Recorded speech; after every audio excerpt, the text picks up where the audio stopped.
Tenemos una filial en Santa Cruz, en Río Gallego. No se olvide orar por hermano Juan, que está frente a la obra, que también nos va a acompañar, si Dios quiere, en el aniversario. Está proyectando venir con su familia, así que le esperamos al hermano para esa fecha. No se olvide orar por hermano Julio, que está peleando la buena batalla en Misiones, por hermano Emanuel.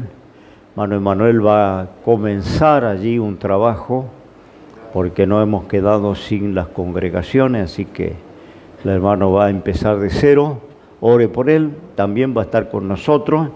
Y bueno, por hermano Iván, que tuvo una ACV, padre de 5 hijos, la está pasando bastante mal. Ore también por Roberto, el marido de Gelsira, también tuvo una ACV. Y lo mandaron, estuvo internado, lo mandaron a la casa.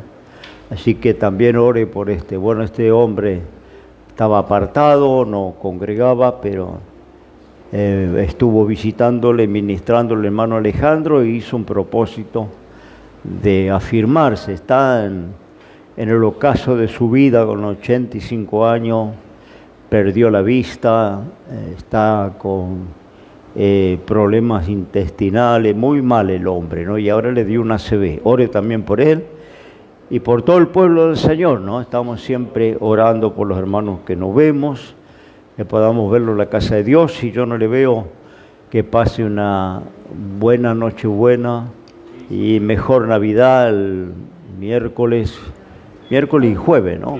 Miércoles y jueves, 24 y 25, que pueda pasarlo en paz, en familia, como un hijo de Dios, celebrando lo que realmente se celebra, que es el nacimiento del Señor, aunque no sea la fecha, ¿no? Porque cada vez que se acercan a esta fecha hay una gran polémica en el pueblo cristiano por el arbolito de Navidad, que no es la fecha precisa, que la Biblia nos dice que hay que celebrar el cumpleaños del Señor, pero sabemos que fue un acontecimiento único en la historia y que, por supuesto, aunque no coincida la fecha, yo siempre cuando entran estos temas, yo digo, si hay personas que han nacido en el campo y en los tiempos antiguos los viejos no le anotaban, a veces analfabeto, y le anotaba, o se anotaba solo cuando tenía 14, 15 años, se anotaba por su cuenta porque los viejos nunca le habían anotado, nunca le habían sacado documento. Teníamos una hermana, ¿no? La esposa de Ezequiel, que era NN, ¿no? Vino a obtener los documentos acá en Buenos Aires cuando se casó ya grande, porque nunca le anotaron. Y muchas veces ni se acordaban las fechas que nacieron. Yo tenía mis abuelos que no sabían bien la edad que tenían porque no había memoria de qué día nació. Y los viejos no celebraban los cumpleaños como se hace ahora. Entonces era gente del campo. Ahora esa gente viene a Buenos Aires o pasa el tiempo, ¿no? Y tiene que trabajar y estudiar, tener hijos, como le pasó a la esposa de Ezequiel, ¿no? Tiene que tener hijos y ahí tiene que tener documentos, tiene que anotar sus propios hijos, ¿no? Y para eso está la justicia, que de alguna manera le construyen una identidad, ¿no? Porque tiene que tener identidad. Es muy feo ser NN, no saber quién es, no tener documento, no saber cuándo nació. Entonces la justicia a veces piden algún testigo, ¿no? Y de esta manera le construyen una identidad y le dan un DNI para que tenga nombre, apellido y fecha de nacimiento. Quizá no coincida con la verdadera identidad, quizá no coincida ni siquiera la fecha que nació, pero esto no es importante, ¿no? Porque si nace un 29 de febrero, ¿no? Va a celebrar los cumpleaños cada 4 años. ¿Sí o no? A los 40 va a tener 10 años. ¿No? Porque 29 en febrero ocurre cada 4 años, año bisiesto. Pero ¿qué hace la gente? Celebrará el día 28, para que sea, ¿no es cierto?, lógico y consecuente con la edad biológica. No importa, nació el 29 de un año bisiesto, pero no puede ser una persona de 40 años que en realidad tenga 10. Tiene que tener 40. Entonces esto legalmente se acomoda. Entonces con Jesús, si nació en abril, si nació en mayo, si no nació en diciembre, no es tan importante. Importante es celebrar que el Señor nació. El Emanuel, Dios con nosotros. No importa si no coincide la fecha histórica, si no hay documentos, ¿no es cierto?, que certifiquen que nació el 24. No es importante. Vuelvo a decirle, sería como un NN, porque no había registros históricos en los días de Jesús.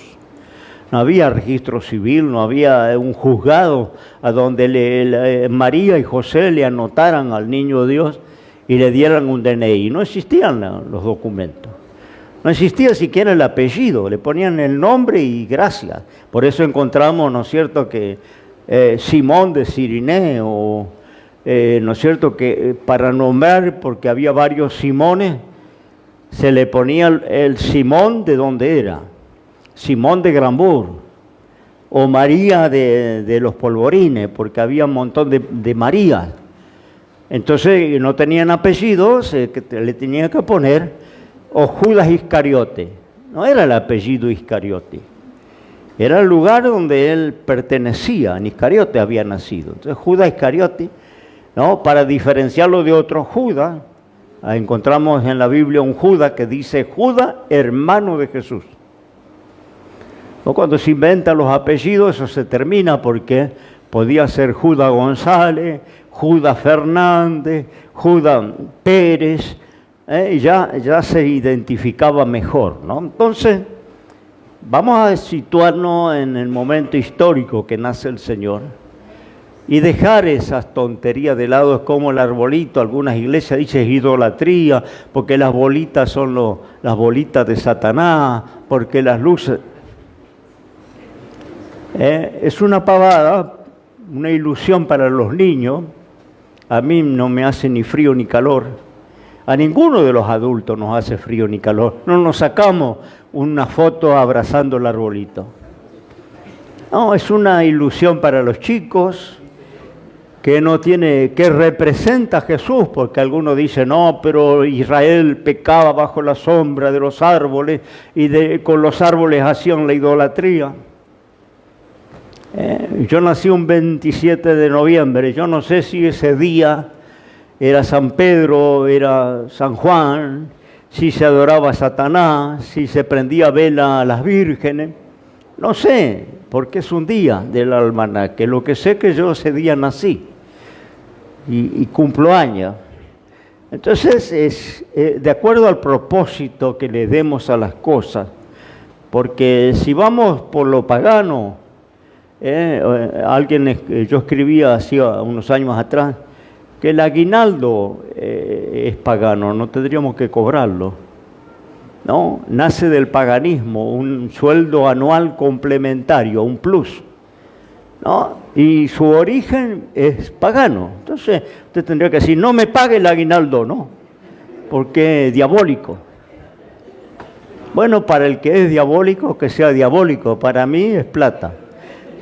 Yo no tengo aguinaldo, pero si viene el aguinaldo, para mí es plata, ¿no? Entonces, lo mismo en la Navidad. Podemos celebrar el nacimiento del Señor, o podemos quedarnos en el fanatismo, ¿no? De decir, es una idolatría, ¿no? Tiran petardos, se embriagan. Sí, pueden hacerlo. Cada uno, a lo mejor le prenden vela a los difuntos en la Navidad. A lo mejor le hacen una oración a la Virgen en la Navidad. No, nosotros celebramos el nacimiento del Salvador. Y lo hacemos como cristianos, no nos embriagamos, no adoramos el arbolito, ¿no? Celebramos que Cristo ha nacido, ¿no? Y en vez de gastar en pirotecnia, ¿no es cierto? Hacemos una oración cuando son las 0 horas, nos juntamos los que somos creyentes en una casa y oramos y encomendamos al Señor nuestras vidas, ¿no? Podemos darle un sentido de cristianismo a la celebración de Navidad. Y el que le quiere dar un sentido pagano, que le dé un sentido pagano, ¿no? Vienen los carnavales. La misma palabra dice festival de la carne, ¿no? Carnaval. La adoración del dios Momo, por allá dicen, ¿no?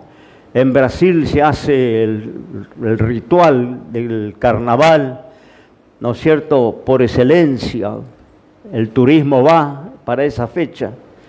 Pero lo que significa paganismo para muchos, para otro un día de descanso, porque no se trabaja y no podemos tomar un día para pasear, para estar con la familia. Es el mismo día, pero para mí tiene un sentido y para usted puede tener otro sentido. Entonces no busquemos más el pelo en la sopa, ¿no? Alabe a Dios que Él nació un día. Si no fue en diciembre, habrá sido en otra fecha, pero gracias a Dios que nació el Salvador, porque por eso nosotros estamos acá. Amén, hermano. Vamos a ir a la palabra del Señor en esta noche. En Josué, quiero que hable la Escritura, en el capítulo 7 de Josué. Voy a hablar de un valle, el valle de Achor. No, esto significa el valle de la turbación.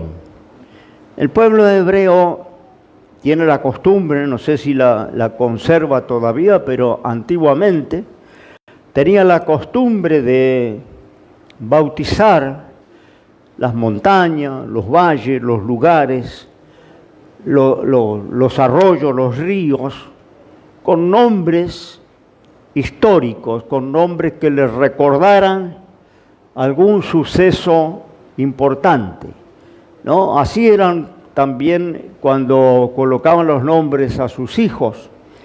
Los nombres eran proféticos, los nombres tenían que ver con el destino, con la historia, con el propósito de Dios, no eran nombres al azar.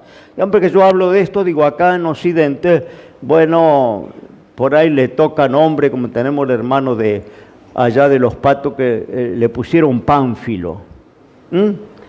No sé la mamá qué pensaba cuando le puso al bebé Pánfilo, no seguro le vio medio pavo, le vio medio quietito, le vio medio pasivo y se le ocurrió poner Pánfilo y tiene que cargar toda la vida con ese nombre, ¿no? Cuando no le buscan del abuelo que se llamaba Eusebio, o la abuela que se llamaba Anacleta, y le colocan esos nombres imposibles, que algunos hasta ha llegado a cambiarse el nombre, ¿no? Porque eran nombres casi ridículos, ¿no? Y se buscaba por el almanaque, según el santo que se le ocurría en ese día, porque cada día tenía un santo en el almanaque occidental. Entonces aparecen esos nombres, Toribio, nombres que, bueno, y si no se buscan los nombres porque están de moda. Había un tiempo que se habían puesto de moda los nombres mapuches, los nombres indígenas, y había chicos rubios con nombre de indio, ¿no? Teníamos un hermano acá, precioso hermano evangelista, Cabulcurá, le puso la mamá, ¿no? ¿Se acuerda? El hermano Lucas Cabulcurá.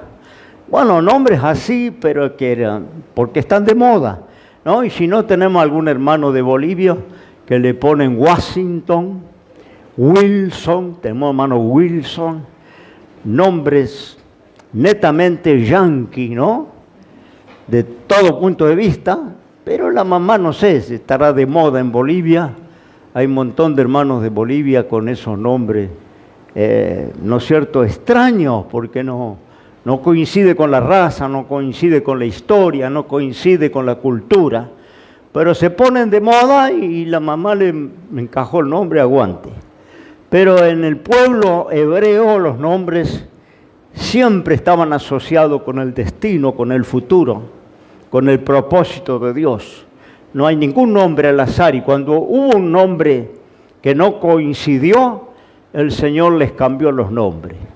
Empezando desde el origen de la humanidad con Abraham, con Sara, a ambos le cambia los nombres, ¿no es cierto? Y así sigue a lo largo de la historia en el Nuevo Testamento.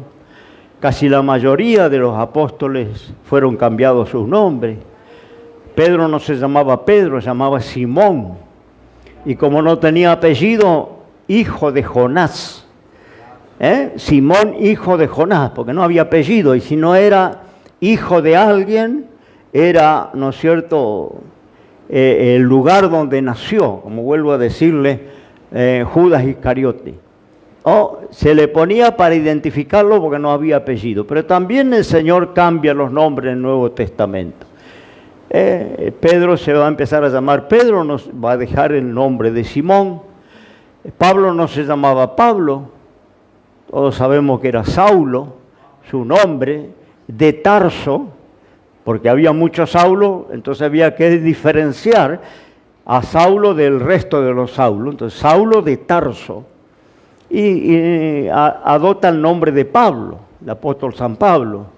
Y así encontramos, ¿no es cierto?, Jacobo, y encontramos José y montones de hombres que sus nombres fueron cambiados, seguramente porque no coincidía con su destino, con su propósito. Pero el hebreo es muy meticuloso en los lugares. Si está el lago de Genesaret, ¿no?, que según la orilla tiene un nombre. Es el mismo lago, pero según la orilla y el pueblo costero tiene un nombre. Entonces va a encontrar el lago de Genesaret, el lago de Galilea, y es el mismo lago, ¿no? Y con el mar era lo mismo. Según la orilla, el pueblo que vivía en la costa era el nombre que tenía el mar. Las montañas lo mismo. Encontramos montañas que tienen 5 o 6 nombres y es la misma montaña.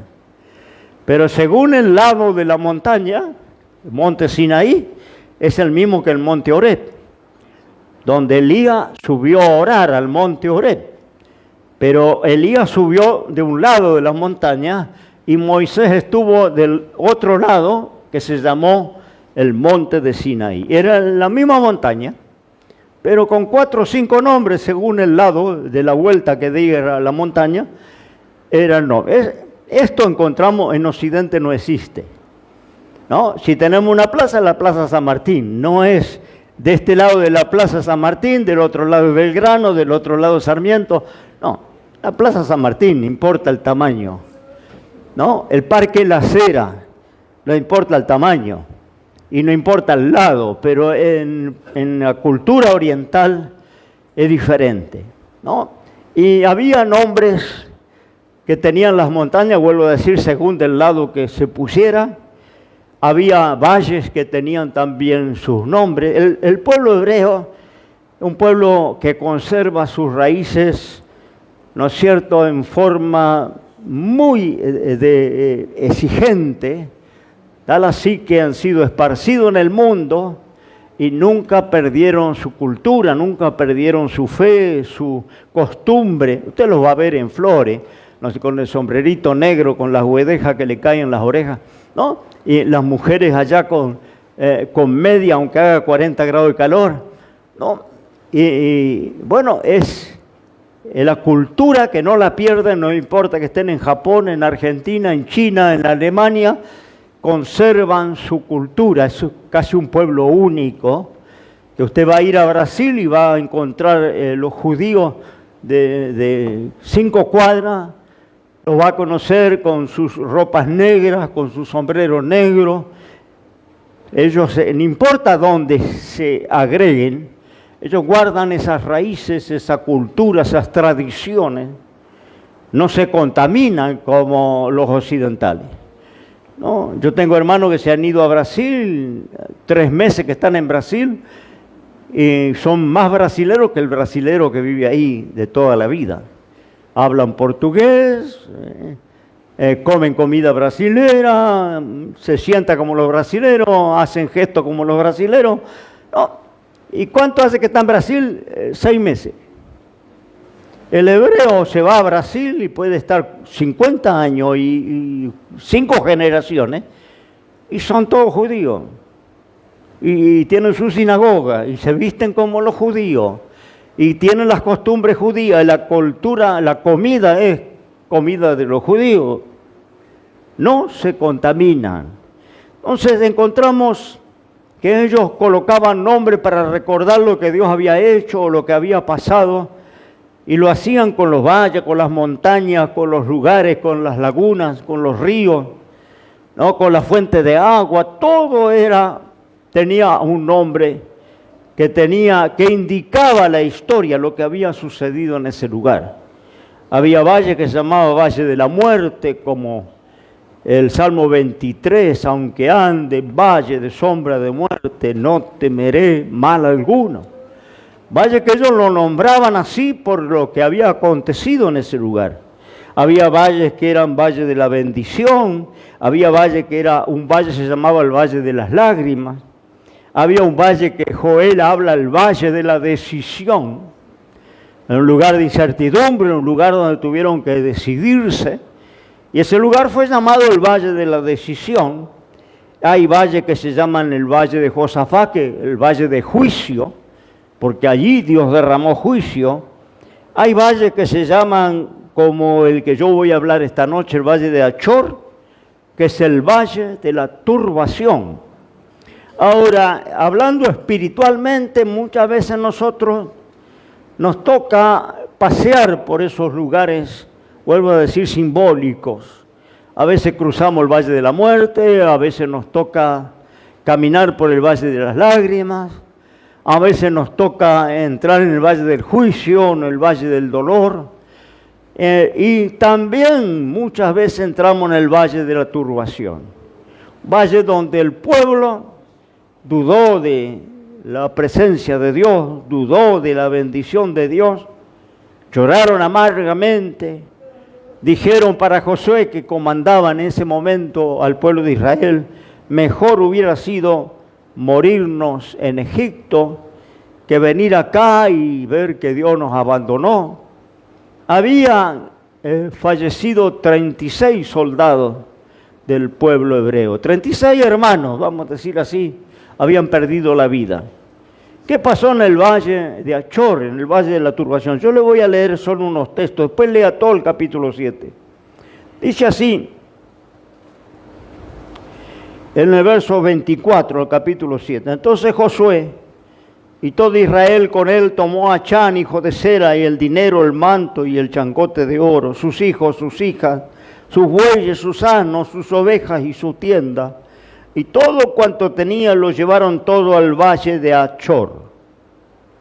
¿No? Y dice el verso 26, y esto fue llamado aquel lugar, el Valle de Achor, hasta hoy. Valle de la Turbación. ¿Por qué? Porque ellos habían entrado, ya Moisés no estaba, Josué tomó el mando, todos conocemos la historia. Josué va a entrar con el pueblo a la tierra prometida, Canaán, la tierra que Dios no se la entregaba en vuelta de papel regalo.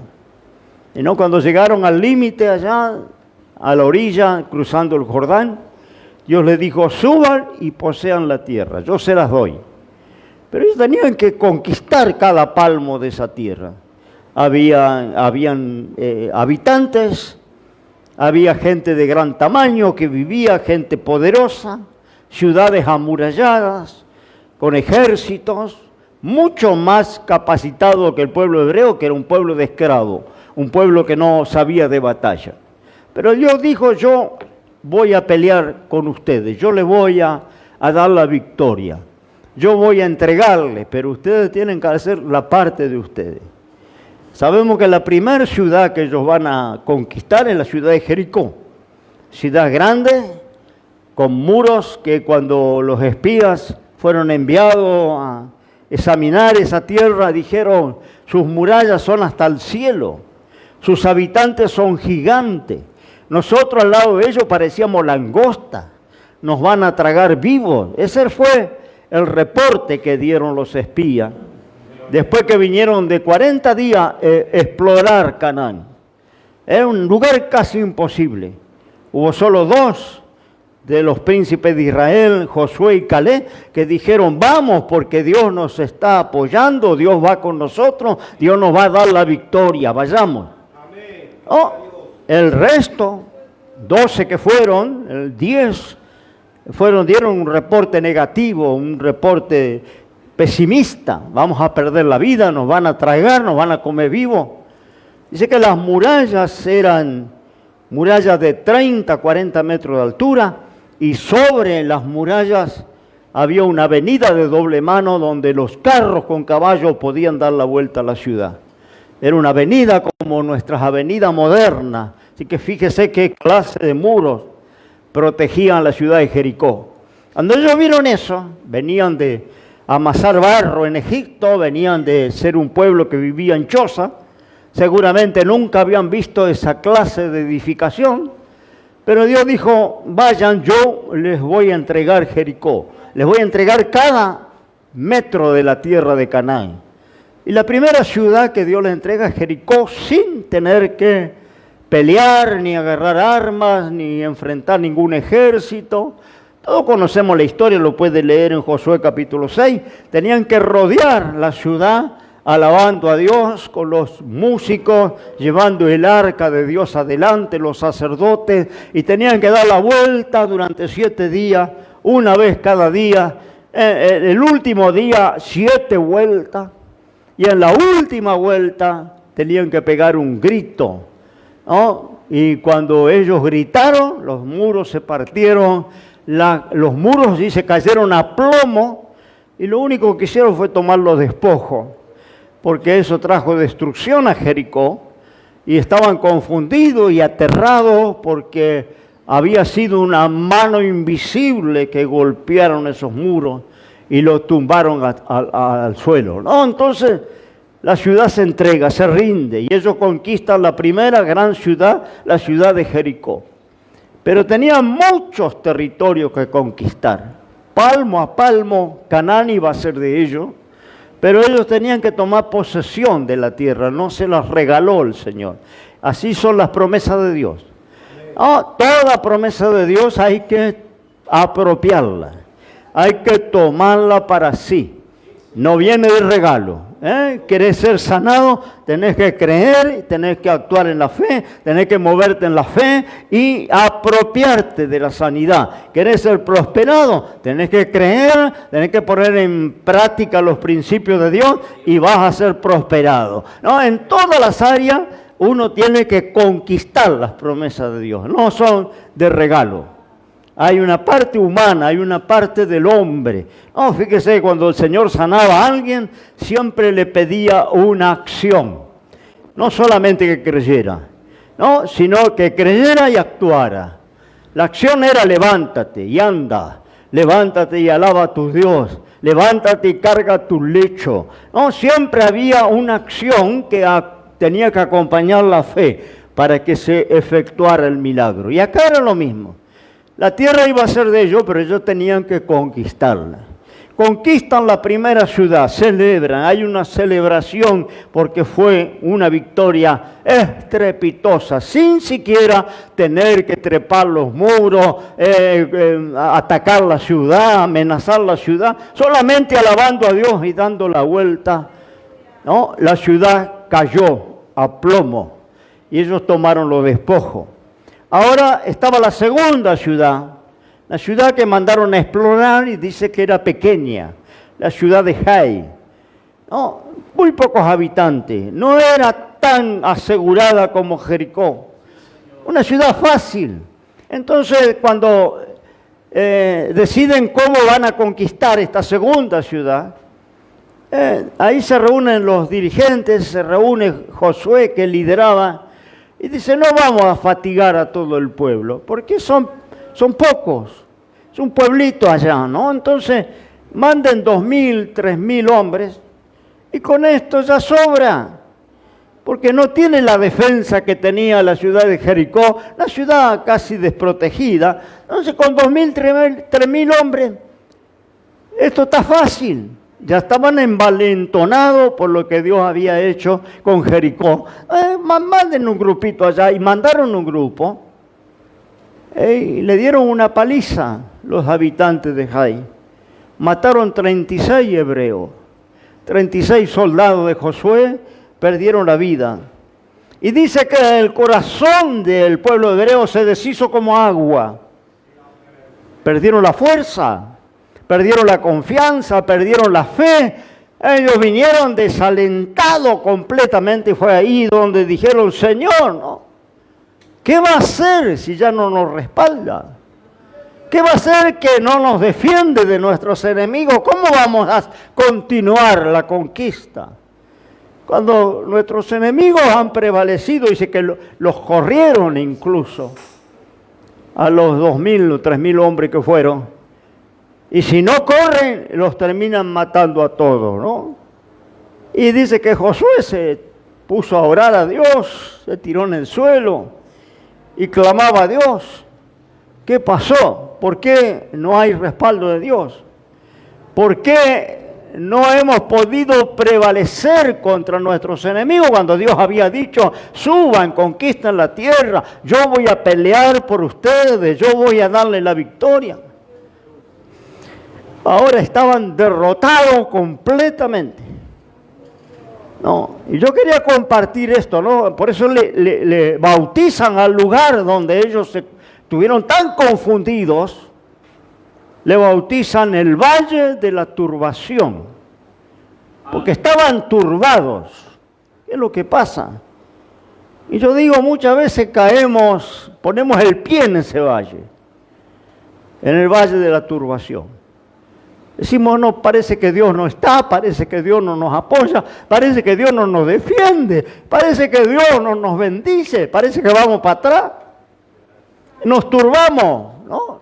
Por eso decimos que todos los valles que están en la Biblia, o todas las montañas que están en la Biblia, son lugares simbólicos que nos va a tocar cruzar en algún momento. El tema es que no quedemos postrados en ninguno de esos lugares, no, que lo crucemos, porque los valles son para cruzar. Muchas veces he predicado sobre los valles, ¿no?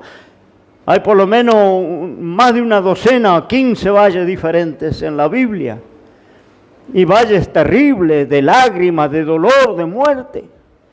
Pero el valle no es un lugar de estadía, un lugar de campamento, es un lugar de cruce, ¿no?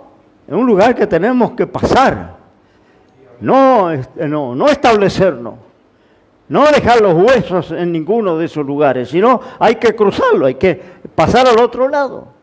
En todos lugares transitorios, lugares de experiencia, lugares de escuela, lugares de aprendizaje, pero cuando más antes lo crucemos, mejor, ¿no?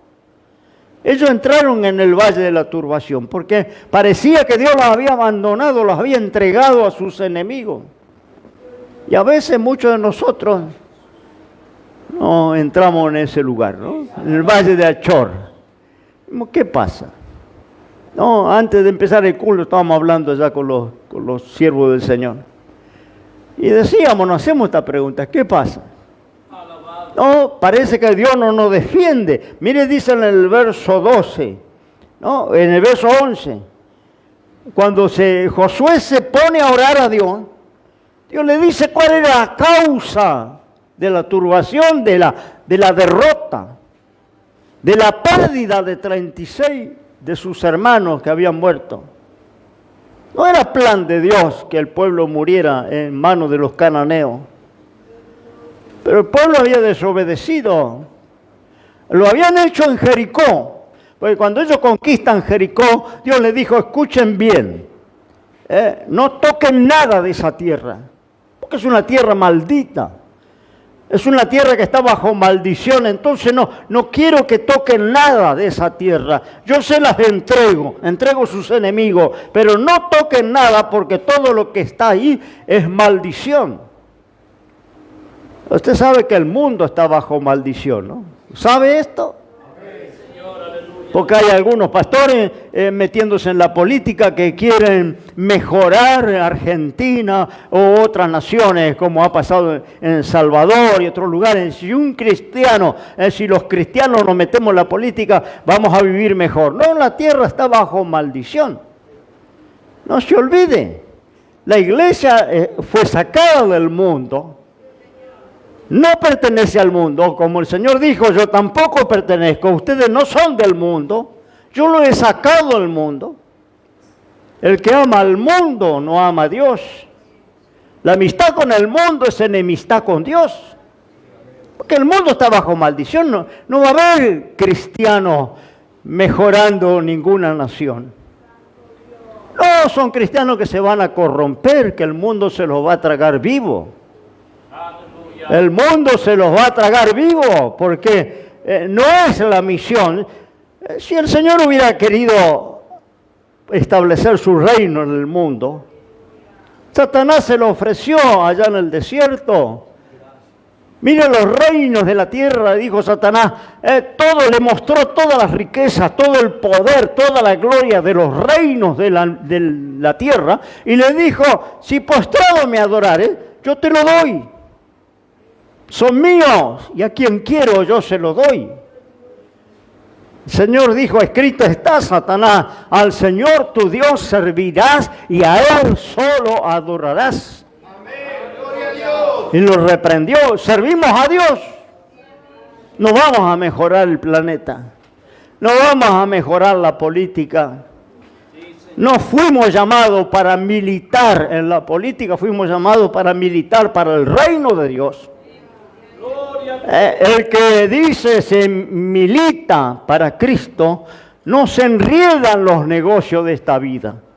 Estamos en el mundo, compramos, vendemos, trabajamos, mandamos a nuestros hijos a las escuelas, le colocamos las vacunas, obedecemos las leyes, pero no militamos en el mundo.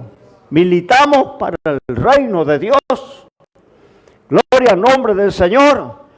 Entonces, no va a mejorar porque la tierra fue maldita cuando Adán y Eva pecó. La tierra está destinada para el fuego del juicio. Sí, donde dice, los elementos ardiendo se consumirán, el cielo se enrollará como una cortina, y Dios va a hacer un cielo nuevo y una tierra nueva a donde reina la justicia. Este cielo y esta tierra están reservados para el juicio, no está reservado para mejorar.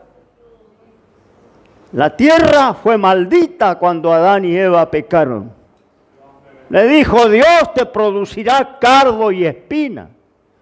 No te producirá trigo y cebada. No te producirá uvas y manzanas. Te producirá cardo y espina. Esto habla de dolor. Esto habla de plaga. Esto habla de sufrimiento. La tierra fue maldita. Por eso no pertenecemos al mundo. Pertenecemos al reino de Dios, militamos para Cristo, somos de la milicia de Cristo, no somos de la milicia del mundo. ¿Me entiende? Alabo el nombre del Señor. Entonces Dios le dice, van a conquistar Canaán, pero no se metan con nada de Canaán porque está todo maldito. No toquen nada, no sirve nada. Consúmanlo con fuego, préndanle fuego a todo. Y hubo uno del pueblo hebreo que vio un lingote de oro y un manto babilónico y lo codició y lo escondió porque tenían prohibido tocar las cosas de Jericó. Pero este lo escondió, lo escabulló y no sé si entre las ropas, y fue a la tienda, hizo un hoyo debajo de la alfombra y enterró todo allí. Nadie lo vio, nadie sabía. Una desobediencia personal. No llevó a nadie junto, solito. Pero esto trajo el fracaso para todo el pueblo de Israel. Esto llevó a la derrota a todo el pueblo de Israel. Y cuando, ¿no es cierto?, Josué se puso a orar, porque dijo, ¿qué pasa? Tú nos prometiste apoyarnos, tú prometiste defendernos de nuestros enemigos, tú prometiste pelear nuestras batallas y ahora fuimos derrotados y enterramos 32 hermanos. ¿Qué pasa? Y le dice Dios, quebraron mi pacto que yo le había mandado y tomaron de lo maldito. Esto está 7:11.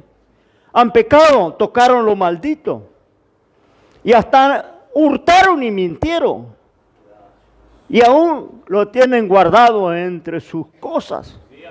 Bendito Dios. Nadie vio, nadie fue, ¿no es cierto?, testigo de aquella desobediencia. Pero Dios sabía. Y esto hizo que, mire que dice Dios en verso 12, por esta razón, un tipo nada más. Eran casi 2 millones de personas el pueblo hebreo. Entre mujeres y niños eran casi 2 millones de personas. Y ustedes dicen 2 millones de personas, no sé cuántos hombres, alguien calcula 800,000 hebreos, hombres, que podían ir a la batalla, 800,000, casi 1 millón. Los demás eran mujeres y niños. Pero de 800,000 hombres que podían ir a la batalla, uno hizo la macana. Y ahora la derrota fue para todo el pueblo, el fracaso fue para todo el pueblo. Y Dios le dice, por esta causa, los hijos de Israel no van a poder estar delante de sus enemigos, sino que delante de sus enemigos volverán las espaldas, porque ha venido maldición y no seré más con vosotros, si no destruyen esa maldición que está en medio de ustedes. Yo pensaba esta palabra, el Espíritu Santo me traía esta palabra toda esta semana. Aleluya. Mire, yo le cuento, le puedo contar tantas historias, porque los viejos cuentan historias. Tienen historia, han vivido historia. Y ya le puedo contar tantas historias. Hace muchos años pasamos un proceso parecido al que estamos pasando ahora. ¿Cuál es este proceso que pasamos hace unos años?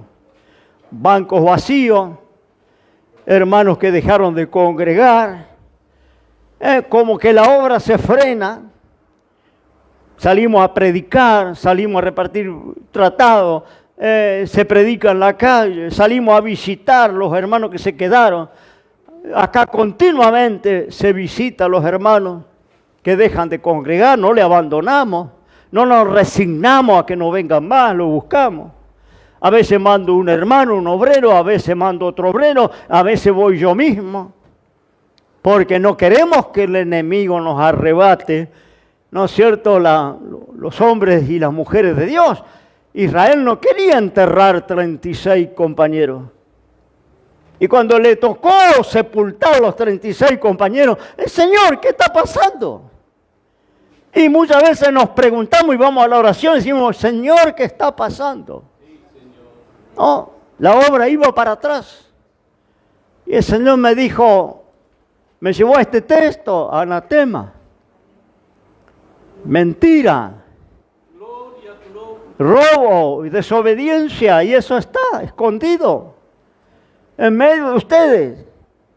Yo me acuerdo que entré en oración y ayuno porque la obra iba para atrás. Le hablo de varios años atrás.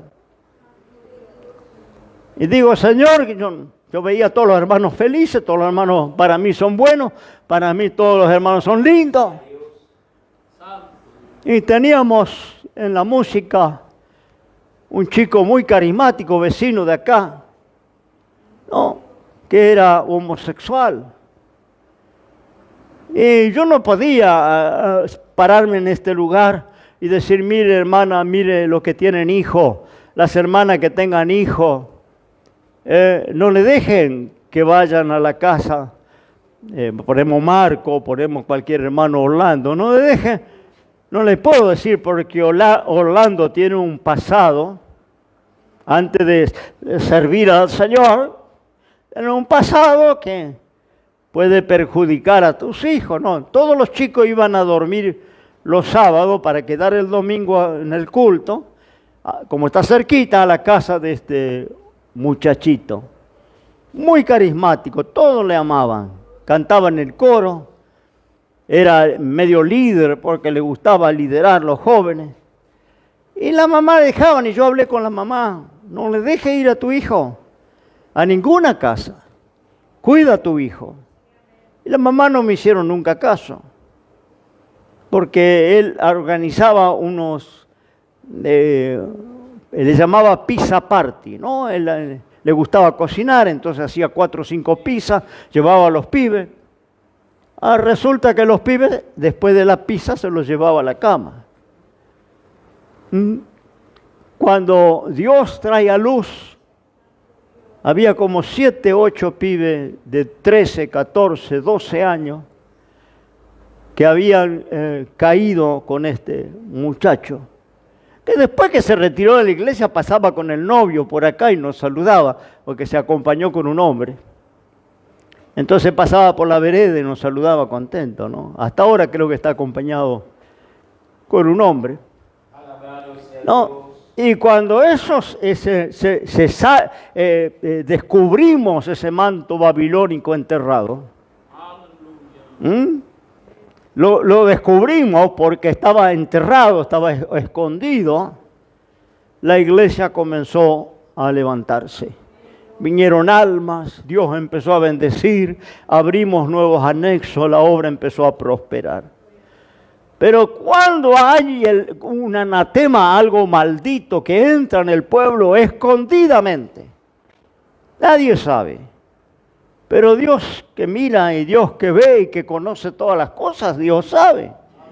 Dios sabe qué yo hago el día lunes, qué yo hago el día martes, qué usted hace, cómo usted vive, ¿no? Cuáles son sus principios. Aunque nadie sepa y aunque usted viva a kilómetros de la iglesia, Dios está mirando, Dios está viendo, Dios está escuchando. Y cuando entra algo de maldición en el pueblo de Dios, esos mantos babilónicos que a veces hacemos un hoyo y lo escondemos. Este hombre lo tenía bien escondido, debajo de la alfombra en la tienda donde él dormía. Nadie había visto que él hizo un hoyo y metió allí el manto babilónico. Pero Dios dice, no van a poder estar en medio de sus enemigos, van a vivir derrotados, van a ser vencidos y muchos de ustedes van a perder la vida porque yo ya no les acompaño hasta que ustedes no saquen esa maldición que está dentro de ustedes. Ahí cuando este hombre se es descubierto, porque hay una reunión y hay un discernimiento allí que Dios le da a Josué, y descubre que era este hombre. Y cuando limpian esto que había entrado, nuevamente comienzan a tener victoria, nuevamente comienzan a vencer los enemigos y conquistan toda la tierra de Canaán. Pero tuvieron que sacar aquello que impedía que la obra de Dios avanzara. ¿Sabe qué? A veces decimos, no importa lo que yo haga, yo soy aparte, yo soy una persona, yo tengo mis decisiones, pero cuando pertenecemos a la iglesia del Señor, lo que hacemos puede afectar toda la obra de Dios. Oh, un manto escondido de un hombre llevó al fracaso a todo el pueblo de Israel, a 800,000 hombres que seguro eran valientes y obedientes, pero todos fueron a la ruina por uno que había codiciado, que después confiesa, cuando he descubierto, sí, yo miré y codicié, y era tan lindo ese manto y ese lingote de oro. ¿Qué hiciste? Lo tengo escondido. Dice en el verso 21, vi entre los despojos un manto babilónico muy bueno, 200 ciclos de plata, un changote de oro. Lo codicié, tomé y está escondido en la tierra, en medio de mi tienda. Y el dinero también está ahí. Ahí Josué hizo que trajeran aquello. Aquello se quemó. Se quitó aquella maldición que estaba dentro. Y ahí recién pudieron volver a tener victoria. ¿Cuántas veces caemos en el valle de la turbación? Porque hay algo que a Dios no le agrada, hay algo que Dios no aprueba. Hay algo que está estorbando la bendición, nuestra vida. Hablo en forma personal y en forma de congregación. En todas las áreas. Y dice, no, pero lo que yo hago, ¿qué importa? Es mi vida. Pero al ser parte de la iglesia, mi vida afecta a tu vida. Mi vida afecta a la vida de todos, porque somos un cuerpo. Y dice, cuando en un cuerpo un miembro está enfermo, un miembro está dolido, todo el cuerpo se duele. No, te machucaste un dedo. Y vos decís, ¿qué tiene que ver un dedo con...? Ese dedo te hace ver las estrellas y te duele la cabeza y no puedes manejar las manos y estás doliente hasta que ese dedo se sana. ¿Qué es un dedo en el cuerpo? Es un miembro. Y cuando un miembro está afectado, todo el cuerpo. El hermano estuvo con problemas en la pierna. Yo lo fui a visitar y estaba en el sofá con la pierna allá arriba, no pudiendo trabajar, no pudiendo venir a los cultos, ¿no es cierto? Tomando medicamentos, consultas médicas. No, por un problema en la pierna. Una manchita, no se sabe, una araña, un bicho, qué sé yo qué. No, y se le infestó y lo planchó. No importa que grandote, gordo, pero lo planchó. Y no se podía levantar y no podía caminar y estaba planchado varios días, varias semanas. Y así la obra del Señor, así en la iglesia de Cristo. No, cuando un miembro se duele, cuando un miembro hay infección, cuando en un miembro, ¿no es cierto?, hay una fractura, una herida, todo el cuerpo sufre. Alabado el nombre de Dios hasta que te sana, que se sana tu pierna, se sana tu mano, se sana tu espalda, se sana tu cintura. Andaba con lumbalgia en estos días. No, apenas me podía levantar la cama. Terrible. ¿Y qué? ¿Un accidente? No. Un nervio allá, un nervio se anudó, se amontó, no sé cómo dicen los kinesiólogo, ¿no? Un nervio, un mal esfuerzo, un mal movimiento. ¡Tac! Pero parecía que estaba paralítico, no podía manejar las piernas, me dolía la espalda, me dolía la cabeza. Viví una semana tirado en el sofá. Un nervio. Después me arreglaron, vino una masajista, me dejó de cama 2 días, pero me arregló, me desató ese nudo. Y gracias a Dios recuperé. Pero fíjese, un nervio en la cintura, puede ser la cervical, allí se anuda, se monta, no sé qué, se inflama y te acostó, te paralizó, no podés ni trabajar, no podés levantarte de la cama, no podés levantar peso, no podés hacer nada, está ahí, tullido. Y así en la obra del Señor. Cuando permitimos, ¿no es cierto?, que como miembros del cuerpo de Cristo algo nos afecte la vida espiritual, estamos afectando todo el cuerpo, toda la iglesia se frena, la iglesia, las almas no vienen, la iglesia va para atrás, en una decadencia, los cultos, mire, peleamos entre nosotros para ver quién le toca predicar. No, ninguno quiere predicar. Porque tienen que dejar la vida acá atrás. Entonces, porque tienen que luchar con los demonios, un ambiente, se hace un ambiente pesado, se hace un ambiente, gloria al nombre del Señor, donde parece que la presencia de Dios se retiró en medio nuestro. Alabo el nombre de Dios.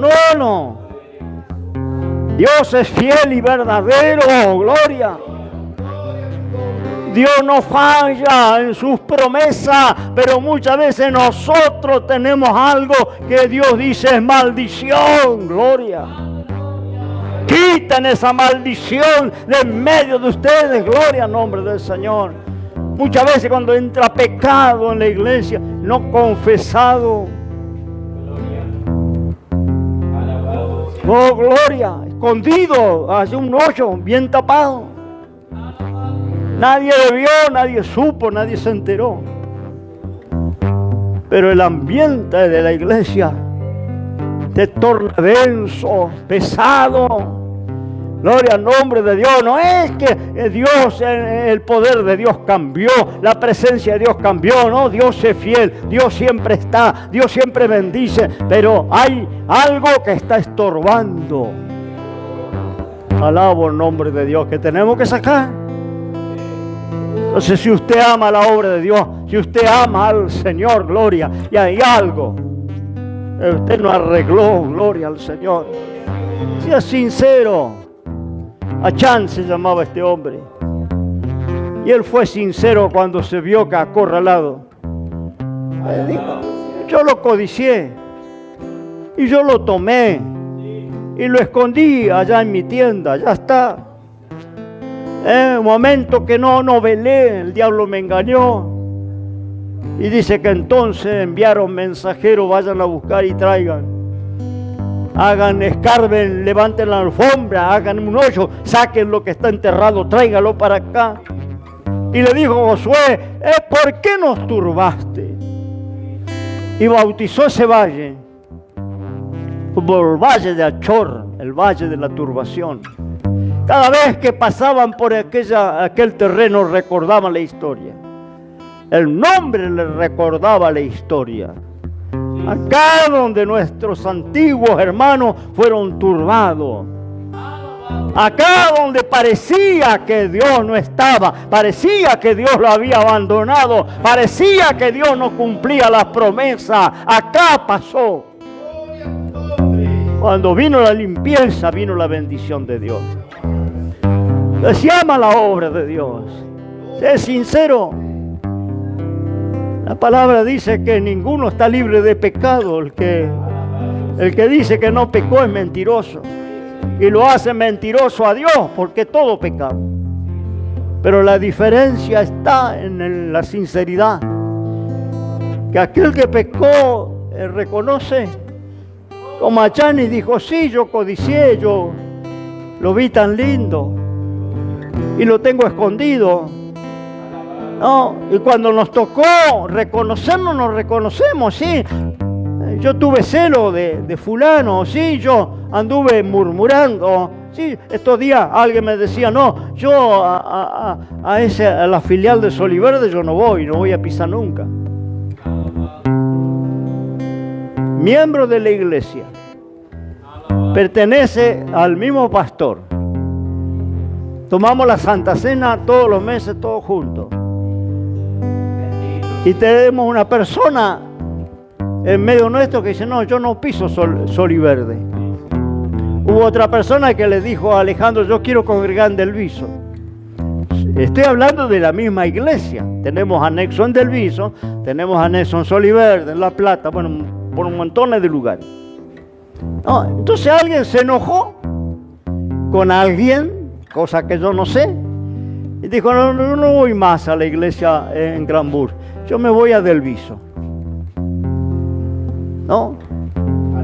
Somos todos hermanos, tenemos el mismo pastor, porque no es que en Delviso hay otro ministerio, otro pastor, no es el mismo. Yo voy a Delviso, soy el pastor de Delviso, voy a Soliverde, soy el pastor de Soliverde. No, Pablo atiende Soliverde, pero viene acá y es pastor de acá. Porque somos la familia de Dios, una sola cosa. Y yo digo, está tomando la Santa Cena, está siendo parte del cuerpo de Cristo. ¿Y qué tiene? Resentimiento, amargura, no, enojo con alguien, no sé quién, que nunca arregló, porque en la solución es decir, no piso más tu casa. Si yo no piso más tu casa, ¿por qué? Porque tengo problema con vos. Porque si yo no tengo problema, ¿por qué si antes iba no voy a ir ahora a tu casa? De repente, no, a la casa de fulano yo no piso más. Parecen esas navidades familiares, ¿no? Tu cuñado, la última vez que le invitamos. Si viene la cuñada, yo no me junto más. Es una vaga, no hace nada. Viene la hora de la comida, toda perfumada. Yo estoy desde las 10 de la mañana cocinando los matambres y cocinando los pollos. Y se viene de pituca a las 11 menos 5. Termina de comer y voló. Y yo me quedo con todos los platos la última vez que me junto con tu familia, ¿no? Esto puede haber en el planeta Tierra, en las sociedades, pero no en la iglesia. Porque llega el fin de mes y tenemos que compartir los símbolos de la Santa Cena y somos un cuerpo, somos hermanos en Cristo. Yo no puedo tener esas diferencias, estar en la misma iglesia. No, porque está siendo el manto babilónico escondido bajo tierra. Tú estás siendo el manto babilónico dentro de la iglesia. Gloria al nombre del Señor, porque estás siendo de estorbo, de tropiezo para toda la iglesia, atrasando la obra. Otro día una hermana se enojaba, me dice, me retiro, porque le llamé la atención por algo que no hizo, que hizo desordenadamente. Me dijo, no, pero nosotros tenemos un grupo allá en Soliverde y yo avisé al grupo. Digo, pero yo ni idea que hay un grupo. A mí nunca me avisaron que hay un grupo. Resulta que hay un grupo, ese grupo se avisan, en ese grupo se pide oración, en ese grupo se hace vigilia. La hermana me decía, no, yo hago vigilia en el grupo. Entonces cerramos la iglesia y dejamos el grupo. No, porque ¿para qué tenemos una iglesia que tiene oración, que tiene día de ayuno, que tiene ensayo de música, que tiene reunión de obreros, que tiene reunión de hermanas, que tiene reunión para los niños, para los jóvenes, todas las actividades? Porque a alguno que no le gustó algo, dice, no, pero yo estoy en el grupo. Yo ni sabía que había un grupo. Nunca me avisaron. Parece que un grupo de WhatsApp, no sé cómo es el tema. No, yo nunca supe. Entonces cuando esta hermana desapareció del culto, yo no sabía si estaba internada, si estaba enferma, si se había muerto. No, resulta que viajó. Se fue a ver unos parientes y tuvo varios días, no le vi. Entonces cuando le vi, le digo, hermana, no, pero yo viajé. Pero ¿por qué no avisó? Porque yo estoy acá como pavote. Vamos a orar por la hermana que no sabemos qué le pasó. A lo mejor está enferma, a lo mejor, ¿no es cierto?, está en una lucha. No, la hermana estaba paseando, pero yo no sabía. Si yo sé, cuando es el día del culto, yo digo, vamos a orar por la hermana fulana, porque viajó, que Dios le lleve guardado, que le bendiga, que pueda volver guardada. Toda la iglesia está sabiendo que la hermana no está porque viajó. Yo ahora le pido oración. El 23 estoy viajando para estar con mi hija en Misiones. Vuelvo enseguida. El 26 quiero ya pegar la vuelta. No, pero voy a estar viajando. Entonces, si no me ve el día 23 y 24, que pase una feliz Nochebuena. Si no me ve, usted sabe, ¿no? Estaba orando por el pastor, porque el pastor se fue a la casa de la hija en Misiones, ¿no? Vamos a estar con mi hija, que está solita, vamos a estar con ella, ¿no? Acá las otras familias están todos juntos, pero allá mi hija está sola, entonces con la vieja vamos a ir a compartir la noche con ella, ¿no? Y al otro día volvemos. Pero usted está sabiendo que no me atropellaron, que no estoy en un hospital, que no me llevó preso la policía. Usted está sabiendo, el pastor viajó, estamos orando por él. Bueno, le pregunto a esta hermana y me dice, pero yo puse en el grupo. Digo, pero yo ni sé que hay grupo. Nunca leí lo que pasa en el grupo. No, pero yo avisé en el grupo. Sí, pero el grupo, ¿qué sé yo qué es el grupo? No, yo sé lo que es la iglesia. Y yo sé que soy el pastor. Entonces usted viene, me dice, hermano, me voy de vacaciones, una semana no voy a estar. vaya tranquilo, le vamos a apoyar en oración, vamos a estar orando por usted para que Dios le guarde todo el camino, vaya y disfrute y vuelva en paz, y no estemos en la duda de qué le pasó. Pues cuando no le vemos, tenemos esa inquietud, ¿qué le pudo haber pasado? A lo mejor se enojó, a lo mejor se cayó del camino del Señor, de la fe, a lo mejor está enfermo, no, necesitado. Esto es ser parte del cuerpo de Cristo, ¿no? Alabo el nombre del Señor, ¿no? Y no divida, no separe el cuerpo. Porque cuando un miembro sale del cuerpo, se seca, se termina, se corrompe. Solo tenemos vida mientras estamos ligados al cuerpo. Córtese un dedo y si ese dedo no se lo cosen rápido, lo perdió. No lo recupera nunca más. Y le amputan una mano, la perdió. Y le amputan una pierna, la perdió. Tiene vida mientras está en el cuerpo. Mientras está ligada al cuerpo, tiene vida. Todos los miembros tienen vida, que reciben nutrientes, recibe fortaleza, mientras está ligado por las coyunturas, los ligamentos, las venas, las arterias, está teniendo parte del cuerpo. No salga del cuerpo, no forme otro cuerpo. Que a mí me da la idea el grupo. Si hay ayuno en Sol y Verde, si hay oración en Sol y Verde, una iglesia grande, más grande que esta, vaya a Sol y Verde. Había un ayuno de músicos y una hermana que le dije, ¿por qué no vino el ayuno de música? No, porque yo hago vigilia en el grupo. A la pucha. ¿Y quién es el pastor del grupo? ¿No? Me avisa quién es el pastor del grupo, porque me dice, no, yo hago vigilia en el grupo. Si en la iglesia hay vigilia, si en la iglesia hay ayuno, en la iglesia hay oración, en la iglesia hay ensayo de música, en la iglesia hay reunión de hermanas, ¿no? La hermana que dice, no, yo voy a cocinar en mi casa, vendo los productos y traigo la plata.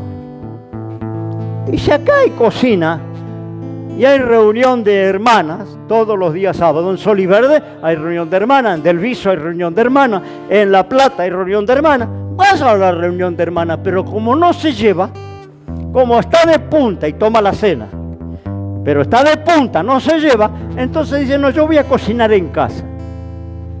Me va a ayudar la Nancy, me va a ayudar allá, no, Marco, y vendemos. Entonces una iglesia dentro de la otra iglesia. A ver si me está entendiendo, ¿no? O una iglesia dentro de la otra iglesia, porque... Ahora, si usted me dice en la iglesia no hay oración, en la iglesia no hay ayuno, en la iglesia no se juntan las hermanas, bueno, yo me voy a empezar a orar en mi casa con un grupo. Está perfecto, porque en la iglesia no hay. La iglesia no tiene día de oración. Pero acá tenemos día de oración, en Sol y Verde hay día de oración, en Del Viso hay día de oración. En cada lugar hay día de oración y día de ayuno. ¿Qué días son los ayunos en Sol y Verde? Domingo a la mañana ayuno en el anexo de Sol y Verde. Ahora, ¿cómo yo voy a ayunar en mi casa con un grupo de 2 o 3? ¿No? Y no voy al ayuno de la iglesia. ¿Cómo se llama esto? División. ¿Cómo se llama esto? Manto babilónico. Enterrado ahí bajo del piso de la tienda. Gloria al nombre del Señor. Tenemos que estar unidos, tenemos que no fomentar la división, porque si alguien dice, venga a mi casa que voy a hacer vigilia. No, hermana, si hay vigilia en la iglesia, vamos a la iglesia. No, pero en mi casa mejor. No, hay en la iglesia. Ahora, si vos por tu cuenta, sin convocar a nadie, querés hacer vigilia una semana completa en tu casa, amanecer sentado en la silla, en el comedor, es dueño. Querés hacer ayuno 30 días seguidos, sos dueño, nadie te impide. bienvenido sea, ayunar por mí. No. El tema es cuando yo lo llamo a Orlando, lo llamo a Alejandro, lo llamo a Pablo y vamos a hacer un ayuno en casa. ¿Cómo se llama eso? Manto babilónico. Vamos a desenterrar los mantos. Vamos a prenderle fuego. Vamos a prenderle fuego, gloria. Si sos un siervo de Dios, sos una sierva de Dios, vos tenés que combatir eso. Si no, hermana, ahí hay reunión. Vaya, ahí están los hermanos orando. Vaya a la oración que hay allí en la iglesia. No vamos a hacer esa división. Gloria al nombre del Señor. No, nos juntamos en casa. Dios te bendiga. Dios te bendiga. A Chan no le gustó nada. Cuando Josué le dijo, declara, Achan, declara lo que has hecho. Gloria al Señor, porque el Espíritu Santo estaba trayendo a luz y le estaba revelando. Declara lo que has hecho. Y ahí donde él es honesto, dice yo vi y codicié y me lo escondí. Y allá está escondido con el dinero. Gloria al nombre del Señor. Gloria. Esa honestidad liberó al pueblo de Israel. Sea honesto en esta noche. Ponte de pie y vamos a estar orando al Señor. Gloria. Alabo el nombre de Dios. Gloria al nombre del Señor. No afecta, sí, todo afecta, hermano. Un padre puede afectar a sus hijos, una madre puede afectar a sus hijos, una esposa puede afectar a su marido. Hay hombres que han ido al fracaso porque la mujer no le acompañó, la mujer no le ayudó y los ha llevado al fracaso, al mundo. Porque la mujer no acompañó el llamado, no acompañó la vocación y le han llevado preciosas herramientas fracasadas porque la mujer no le acompañó. Todo lo que hacemos afecta a alguien. Si tenemos familia, si pertenecemos a una iglesia, todo lo que hacemos afecta. No somos seres, ¿no es cierto?, independientes en alguna isla, que no importa lo que yo haga. Sí, afecta.